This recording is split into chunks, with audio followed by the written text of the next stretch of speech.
시간에는 우리 대림절 초를 점화하는 시간을 갖도록 하겠습니다. 우리 1주차 우리 대림절 초의 의미는 소망을 담고 있습니다. 제가 앞부분을 읽으면 우리 뒷부분을 우리 성도님들이 노란 글씨를 함께 읽어주십시오. 저희는 지금 저희의 소망 되신 예수 그리스도의 상징인 이 초에 불을 붙입니다. 하나님께로부터 온 이 빛은 이 어두운 세상에서 구원의 길을 보여주시려고 저희에게 비춰주심을 믿습니다. 이 빛을 저희들의 소망으로 삼아 온전히 세상을 비추는 그리스도인이 되게 하옵소서. 오 하나님 예수님 어서 오시옵소서. 네, 이 5개의 초를 앞으로 대림절 4주가 나고, 대림절은 성탄절 있잖아요. 25일 성탄절 이전에 주일로 4주 전부터 대림절을 지킵니다. 그래서 대림절 1주, 2주, 3주, 4주 그리고 성탄절. 이번에는 성탄절이 25일이 아마 주일일 거예요. 그래서 그 전 4주가 오늘이 대림절 첫째 주일입니다. 그래서 저희는 이제 앞으로 성탄절까지 5개의 초를 밝힐 텐데, 이 초를 보면 자, 오늘 밝힐 초가 제일 진하잖아요. 이게 여러 가지 의미가 있지만 오늘 저희가 첫 번째 주일에 읽은 것처럼 이 빛이 우리의 소망을 담고 있는 의미도 되고, 초가 점점 진한 보라색에서 점점 연해져서 마지막에 켜는 초는 하얗잖아요. 이게 이제 예수 그리스도를 상징하는데, 이 보라색이 우리의 죄를 상징하는 거예요. 우리의 죄가 점점 예수 그리스도의 은혜로 깨끗하게 되는 그것을 상징합니다. 그래서 오늘은 대림절의 첫 번째 초를 켜도록 하겠습니다. 우리 성도님들 테이블에 보면 초가 있잖아요. 그 밑에 보면 스위치가 있어요. 그래서 우리 성도님들 테이블에 있는 초도 다 켜시고 예배를 드리시면 좋을 것 같습니다. 모든 이름 위에 뛰어난 우리 주님의 이름을 함께 높이겠습니다. 모든 이름 위에 뛰어난 이름, 예수는 주, 예수는 주. 모든 무릎 꿇고 경배를 드리세, 예수는 만유의. 다시 한번 모든 이름 위에 뛰어난 이름, 모든 이름 위에 뛰어난 이름, 예수는 주, 예수는 주. 모든 무릎 꿇고 경배를 드리세, 예수는 만유의. 우리 함께 선포합시다. 예수님은 우리의 주이십니다. 예수는 주. 천하 만물을 얻어 그 보좌 영광을 돌리세, 예수, 예수, 예수는 주. 모든 이름 위에 뛰어난 이름, 모든 이름 위에 뛰어난 이름, 예수는 주, 예수는 주. 모든 무릎 꿇고 경배를 드리세, 예수는 만유의 주님. 예수는 주, 예수는 주. 온 천하 만물을 얻어 그 보좌 영광을 돌리세, 예수, 예수, 예수는 주. 예수는 왕, 예수는 왕, 예수는 왕. 그 앞에 온 천하 만물이고 만물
예수보다 더 좋은 친구 없네. 예수보다 더 좋은 친구. 다시 한번 예수보다 더 좋은 친구 없네. 아멘. 예수보다 더 좋은 친구 없네. 괴로울 때 다가와서 괴로울 때 다가와서 마음을 평화주는 진실하신 나의 참 친구. 외로울 때 찾아와서 친구가 되어주는 사랑 많은 나의 참 친구. 주 예수 사랑하리라. 나의 생명 다할 때까지. 주 예수 사랑하리라. 나의 생명 다할 때까지. 예수 사랑, 예수 사랑, 참 좋은 예수 사랑. 예수 사랑, 참 좋은 예수 사랑. 다시 한번 예수 사랑, 예수 사랑, 참 좋은 예수 사랑. 예수 사랑, 참 좋은 예수 사랑. 세상에서 제일 우리 꿈으로 유혹해도 예수님만 사랑하시겠습니까? 님만 사랑하겠네. 세상에서 제일 높은 명예를 준다 해도 제일 높은 명예를 준다 해도 우리 예수님만 따라가십니다. 따라가겠네. 주 예수 사랑하리라. 나의 생명 다할 때까지. 주 예수 사랑하리라. 나의 생명 다할 때. 주 예수 따라가리라. 주님만 따라가십니다. 주 예수 따라가리라. 나의 생명 다할 때까지. 주 예수 따라가리라. 따라가리라. 나의 생명 다할 때까지.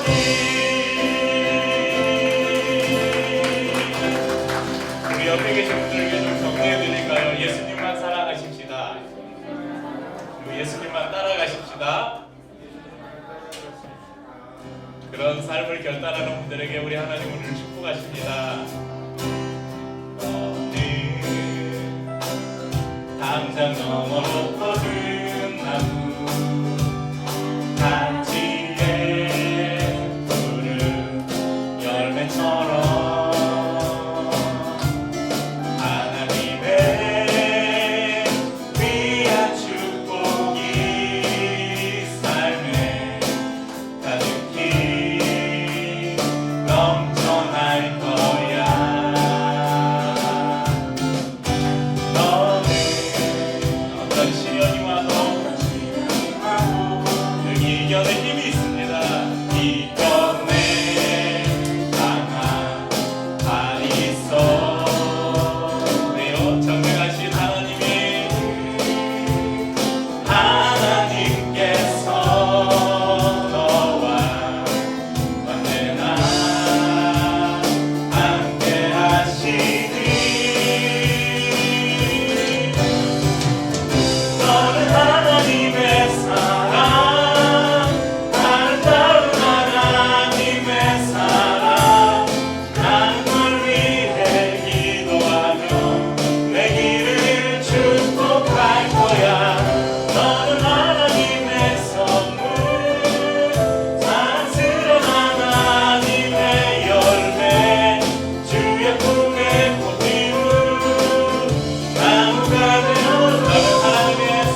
아름다운 나무로 날마다 자라가길 원합니다. 네, 오늘은 새로운 교회력이 시작되는 대림절 첫 번째 주일입니다.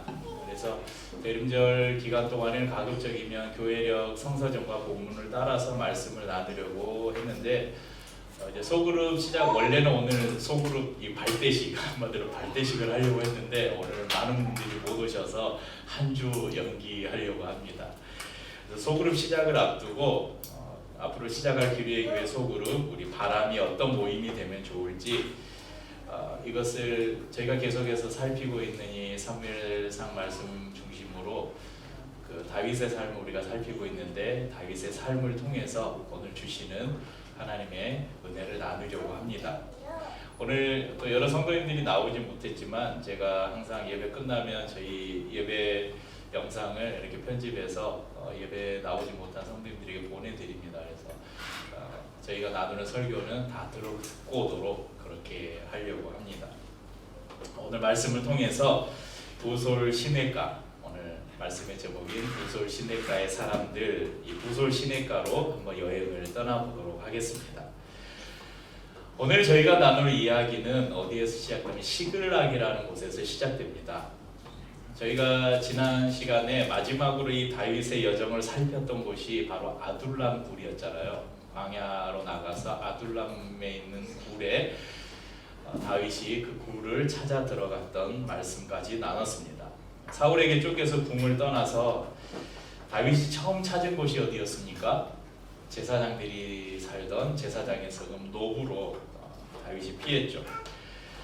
그렇지만 그곳에 계속 머무를 수가 없어서 노브를 나와서 어디로 갔습니까?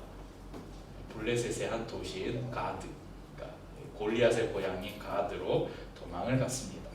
거기에서 살아남으려니까 어떻게 했어요? 침을 질질 흘리고 막 성문 팍팍 긁으면서 미친 척 해가지고 겨우 목숨을 건졌어요. 그런 다음 다윗은 광야로 나가서 아둘람 굴에 거하게 됩니다. 그곳에 다윗을 따르는 많은 사람들, 특별히 마음에 상처 있고 위로가 필요한 자들, 그런 많은 사람들이 그곳으로 모여들게 됩니다. 그리고 다윗을 위해서 목숨까지도 던질 용장들이 그곳에 모이게 되죠. 그래서 다윗은 큰 세력을 이루게 됩니다. 하지만 여전히 이 사울은 다윗을 죽이려고 계속 그를 추적하고 있었습니다. 그러면 다윗이 얼마나 도망을 많이 다녔는지 한번 지도 벌써 띄었어요. 지도 한번 보시겠어요? 네. 아무튼 저기 기브아에서 시작해서 여기에서부터 라마, 높 저희가 살펴봤죠. 높에서 가드로 도망가잖아요. 거기서 아둘람 굴에 숨어요. 그 다음에 여기 미스베로 갔다가 다시 헤레스풀 그일라로 갔다가 광야로 갔다가 여기에서 이제 오늘 저희가 다시 가드로 갔다가 시글락으로 가요. 네. 그 다음에 더 움직이는데 여기서 여기로 갔다가 네, 여기로 가는구나. 아무튼 많이 돌아다녀요. 사울을 피해. 여기 왜 도망 다니냐면 사울을 피해서 지금 도망 다니는 거예요. 이 10광야에서 이제 다윗이 생각한 거예요. 내가 가드로 다시 도망을 가야 돼. 사울이 손길이 미치지 않은 곳이 어디에 있을까? 블레셋밖에 없다. 그래서 다시 아기스에게로 갑니다. 사무엘상 27장 1절에서 2절 보면 다윗이 그 마음에 생각하기를 내가 후일에는 사울의 손에 붙잡히리니 블레셋 사람들의 땅으로 피하여 들어가는 것이 좋으리로다. 사울이 이스라엘 온 영토 내에서 다시 나를 찾다가 단념하리니 내가 그의 손에서 벗어나리라 하고 다윗이 일어나 함께 있는 사람 600명과 더불어 가드 왕 마옥의 아들 아기스에게로 건너가니라. 여러분 아기스는 이제 그 전에는 미친 척하고 이제 다윗을 죽이려고 했잖아요. 그러니까 다윗이 안 죽으려고 목숨을 부지하려고 미친 척하다가 이제 쫓겨나잖아요. 근데 이제 아기스가 결국은 다윗을 받아들여요. 왜냐하면 처음에 찾아왔을 때는 혈혈단신으로 왔지만 지금은 이 600명의 정예병을 거느린 굉장히 이제 세력이 있는 이 다윗을 적으로 만들면 블레셋에게도 위협이 되겠다. 가까이 놓고 저놈을 지켜봐야 되겠다. 그리고 잘하면 쟤를 이용해 먹을 수도 있겠다. 지금 사울하고 사이가 안 좋으니까 다윗을 잘 이용하면 우리 블레셋에 도움이 되겠다 하고 그를 받아들이고 시글락이라는 땅을 이 다윗이 거주해서 지낼 땅으로 주게 됩니다. 시글락은 지금 블레셋 땅이에요. 사무엘상 27장 12절에 보면 아기스가 다윗을 믿고 말하기를 다윗이 자기 백성 이스라엘에게 심히 미움을 받게 되었으니 그는 영원히 내 부하가 되리라고 생각하니라. 그러니까 아기스 왕이 다윗을 시켜서 블레셋의 적들을 치게 만들어요. 그러니까 이스라엘 사람들을 치게 만들어요. 근데 이제 다윗이 그 중간에 이제 그런 이야기들이 있어요. 다윗이 몰래 다른 이방 사람들 죽이고 그거 가지고 그 수급을 가지고 와서 이스라엘 사람들 내가 몇 명 죽였다. 그러니까 이제 아기스가 안심을 한 거예요. 쟤 완전 우리 편 됐다. 이제 이스라엘의 원수가 됐으니까 블레셋의 위협은 되지 않겠다. 그렇게 안심을 한 거죠. 그래서 이 시글락에 거주하게 됩니다. 여기까지가 오늘 이제 저희가 여행을 떠날 시글락에서부터 여행을 떠날 건데 다윗이 시글락까지 오게 된 배경입니다. 그런데 위기가 닥쳐요. 블레셋이 이스라엘과 대규모 전면전을 치를 준비를 하고 이제 전쟁에 나가게 됩니다. 그러니까 이제 블레셋이 전 군사들을 모아서 이제 이스라엘과 결전을 치르려는데 다윗에게 너희도 참전해라. 그러니까 이전에는 아기스를 속여가지고 다른 이방 사람들 죽이고 이스라엘을 쳤다고 했는데 지금은 이제 아주 전면전에 나가게 됐잖아요. 그 성경을 읽어보면 그 사이에 이제 여러 일들이 있어요. 하나님이 그 피할 길을 내셔요.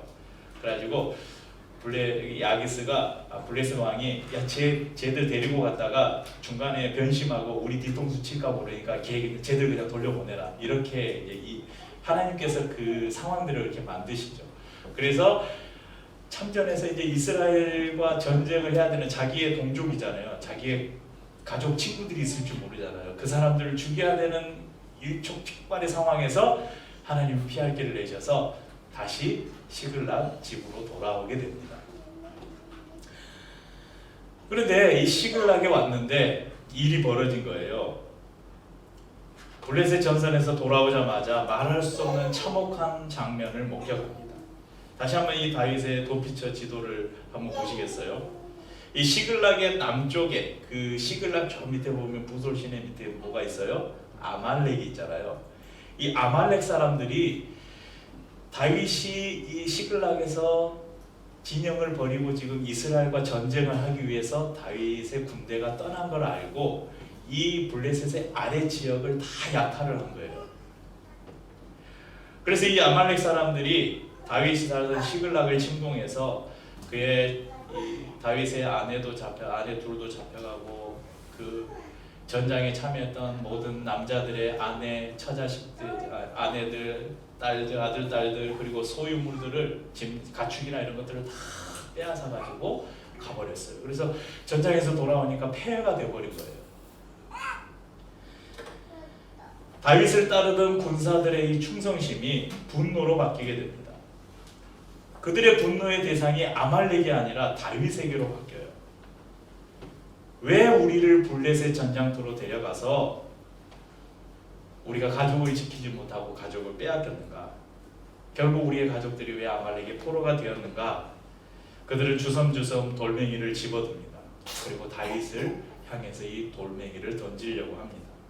사무엘상 30장 6절에 보면 6절 상반절에 백성들이 자녀들 때문에 마음이 슬퍼서 다윗을 돌로 치자 하니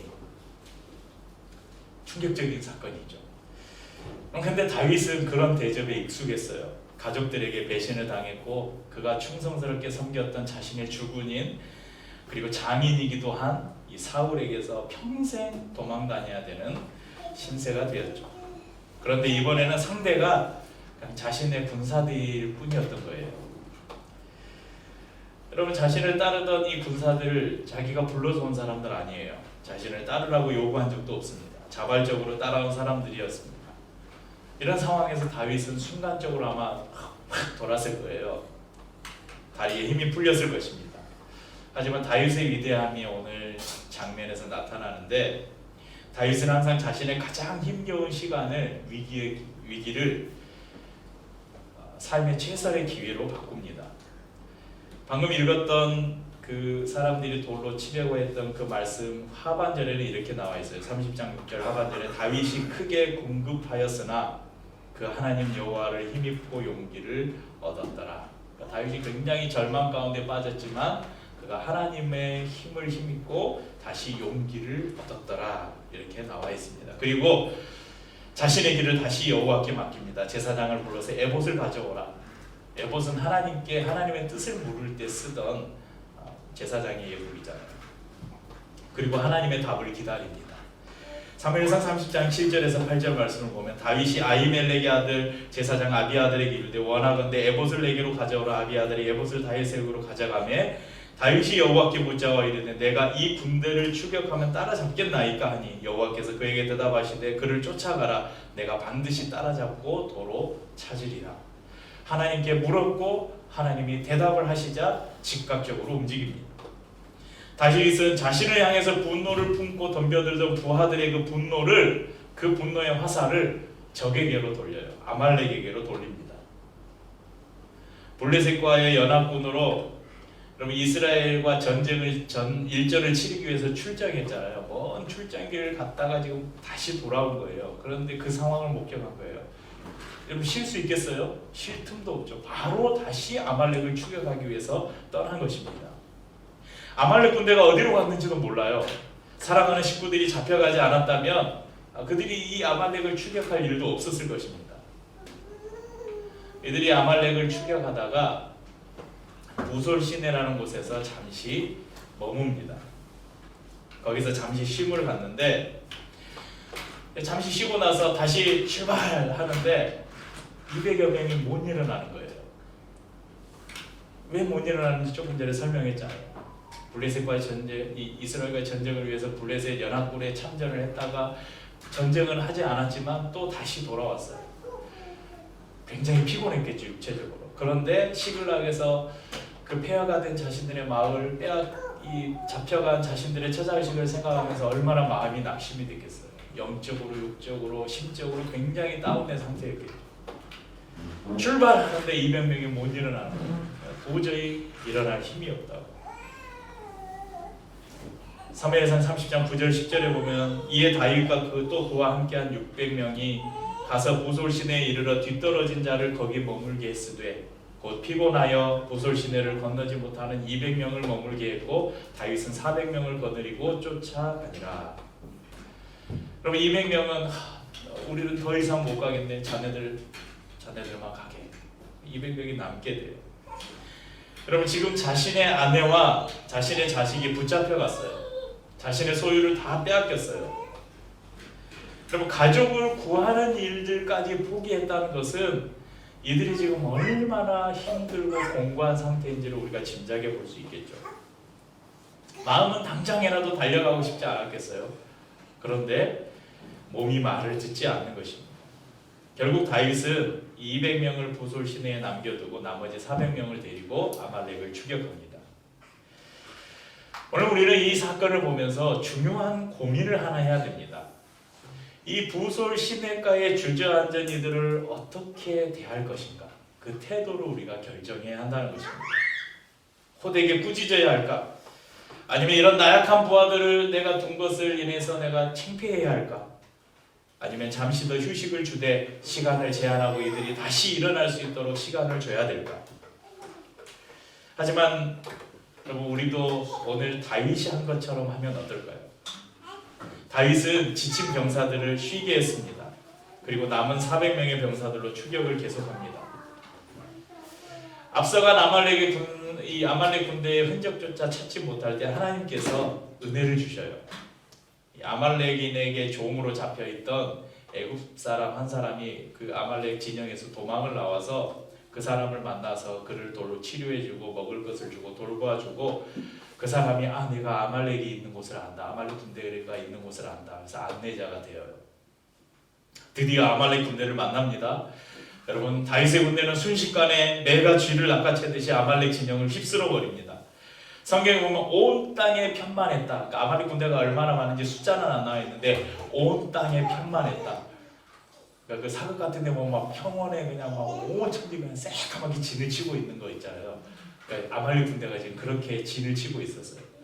그런데 다윗의 400명의 군대가 그 아말렉을 치자 겨우 400명만이 그 그것도 이 약대, 낙타가 있는 도망갈 그걸 탈 것이 있는 사람들만 400명 정도가 도망을 갔고 나머지는 전멸을 당해요.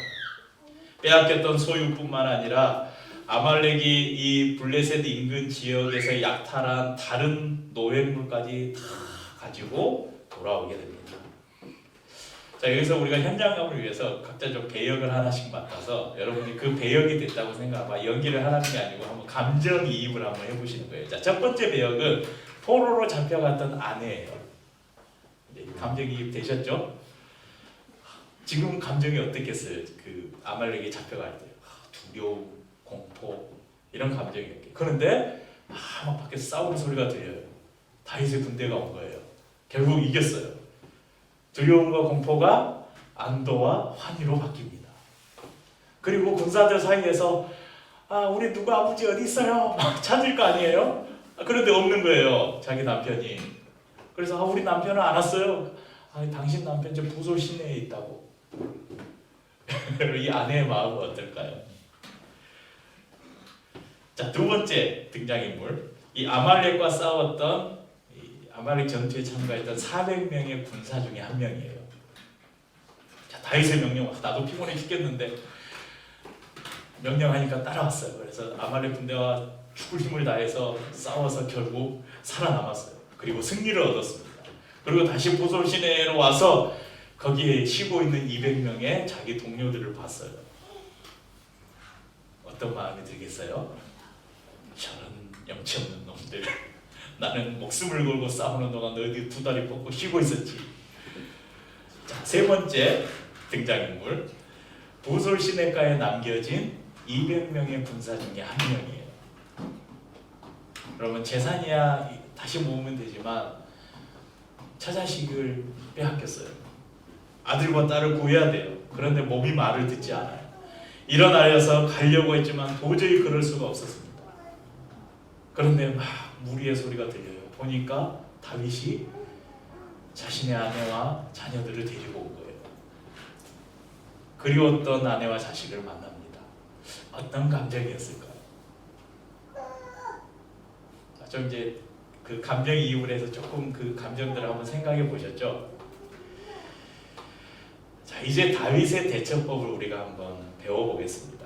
사무엘상 30장 23절에서 25절 우리가 읽었던 본문에 보면 다윗이 이르되 나의 형제들아 여호와께서 우리를 보호하시고 우리를 치러 온 그 군대를 우리 손에 넘기셨은즉 그가 우리에게 주신 것을 너희가 이같이 못하리라.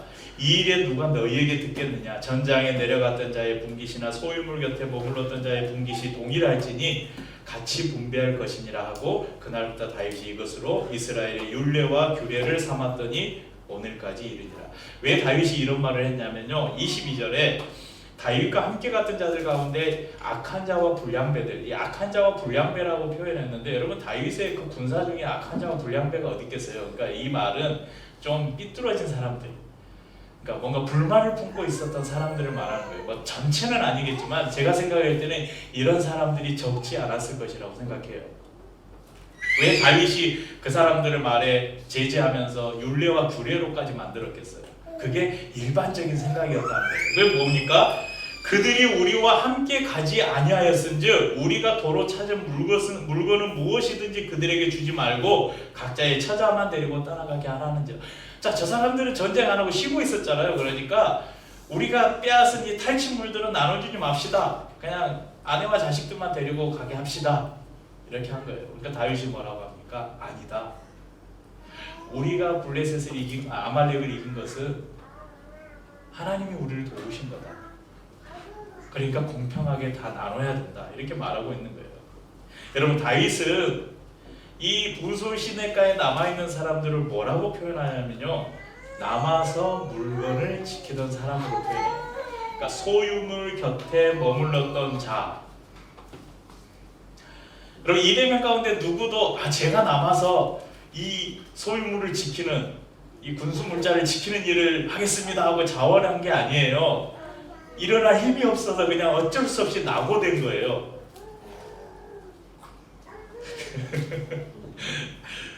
여러분 다윗은 부솔 시내가에서 나고된 이 지친 병사들의 마음을 헤아리고 있었던 거예요. 여러분, 이 아말렉 군대의 위치를 파악한 이후에 빨리 쫓아야 되잖아요. 그러니까 제가 이 상황들을 이렇게 보면 처음에 전장을 떠날 때는 600명이 먹고 전쟁을 치러야 되니까 아마 많은 군수 물자를 가지고 떠났겠죠. 그런데 위치를 파악했어요. 아, 빨리 쫓아서 빨리 끝내야 된다. 그러면 가지고 갔던 여러 것, 뭐 양식이나 이런 식량이나 이런 것들이 거추장스러웠겠죠. 그러니까 아마 제가 볼 때는 부솔 시내가에 일부 군수 물자를 남겨놓은 거예요. 그리고 빨리 아말렉을 추격한 거예요. 400명. 그러니까 다윗은 이 나봇의 사람들, 그러니까 어떻게 보면 실패한 사람들을 표현하기를 남아있는 물건을 지켰던 사람들이라고 표현해요.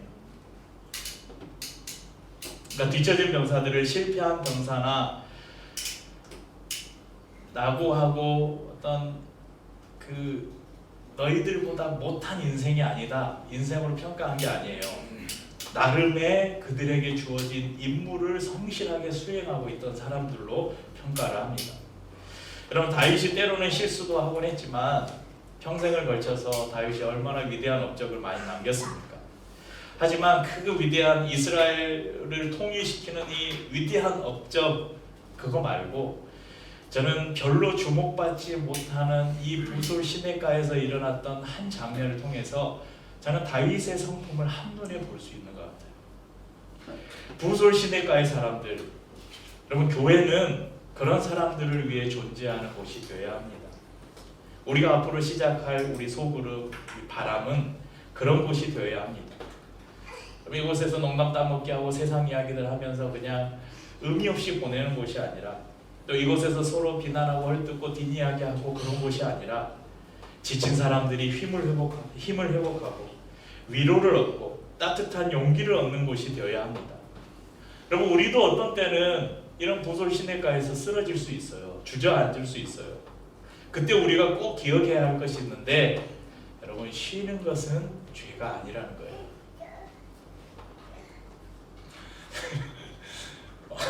힘들어?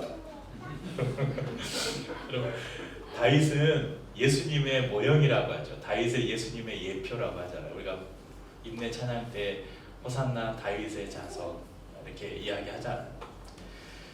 우리는 다윗을 통해서 예수님의 모습을 보는 거예요. 우리가 피곤할 때 그분이 대신 싸우십니다. 우리가 갈 수 없는 곳에 그분이 대신 가십니다. 우리가 두 손을 놓고 있어도 그분은 화내지 않습니다. 여러분, 부솔 시내가는 우리에게 안식을 줍니다. 다른 한편으로 부솔 시내의 교훈은 우리에게 너무 교만하지 말라고, 우리에게 너무 자만하지 말라고 또한 경고합니다. 여러분, 다윗은 그가 얻은 승리가 그의 힘으로 얻은 것이라고 생각하지 않았어요. 이 이집트인 안내인을 우연히 만난 것, 자신보다 몇십 배 많은 적들을 이길 수 있었던 것, 그것은 자신의 노력이나 자신의 능력이나 자신의 뛰어남의 대가가 아니라 하나님의 선물인 것을 알고 있었습니다. 그렇게 26절 이하에 보면 다윗이 이 노량물들을 이스라엘 공동체들에게 나눠줘요. 그래서 그것을 기꺼이 다른 사람들과 나눌 수 있었던 거죠. 자기에게 있는 모든 것이 은혜라는 것을 깨달으니까 그것을 기꺼이 다른 사람들과 나눌 수 있었던 거죠.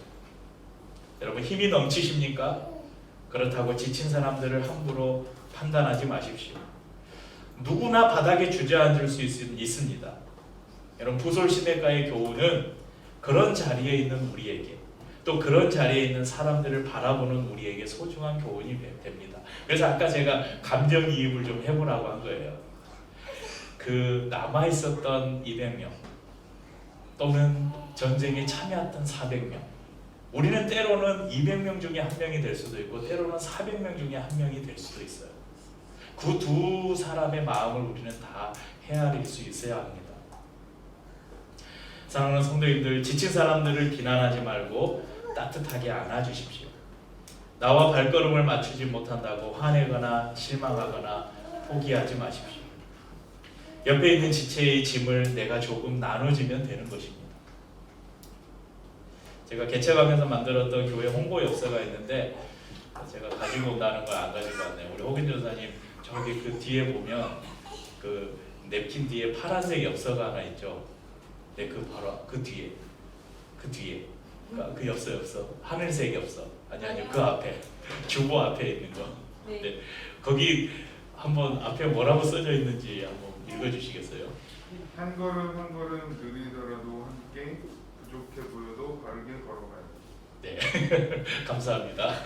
제가 엽서를 챙기려고 했는데 못 챙겨서 혹시 문구가 틀렸을 것 제가 적었던 게 맞네요. 느리더라도 함께. 그러니까 제가 그 교회를 개척하면서 어떤 교회가 됐으면 이걸 한 문장으로 넣고 싶었는데 빨리 못 가더라도 같이 가자. 그리고 더디더라도 바르게 가자. 그러니까 막 성장하지 않아도 바른 교회가 되자. 그걸 이제 마음에 품고 저런 한 문장으로 우리 교회가 어떤 교회가 될까 그것을 홍보하는 엽서 앞면에다 그렇게 넣었습니다. 그럼 조금 늦게 도착해도 괜찮잖아요. 더 중요한 것은 함께 있는 것입니다. 그러면 나만 빨리 달려가서 천국에 도착하면 뭐예요? 뒤돌아보니까 내 형제 자매들이 없는데. 반대로 내가 지쳐 있다면 너무 낙심하거나 자괴감을 갖지 마십시오. 다른 지체들을 신뢰하면서 잠시 쉼을 가져도 됩니다. 내 짐을 대신 누군가가 져줄 것이라는 그런 믿음을 가지십시오. 여러분 기류의 교회 공동체 안에서 그리고 우리가 시작할 이 소그룹 이 모임 바람 안에서 이 부설 시냇가로부터 시작된 이 아름다운 바람이 넘실넘실 불어오기를 간절히 소망해 봅니다.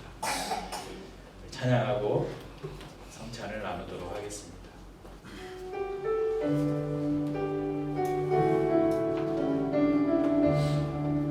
우리 안의 사랑은 우리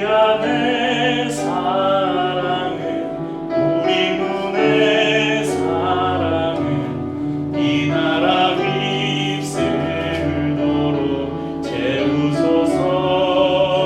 주님 진실한 형제의 사랑 새롭게 알게 하소서.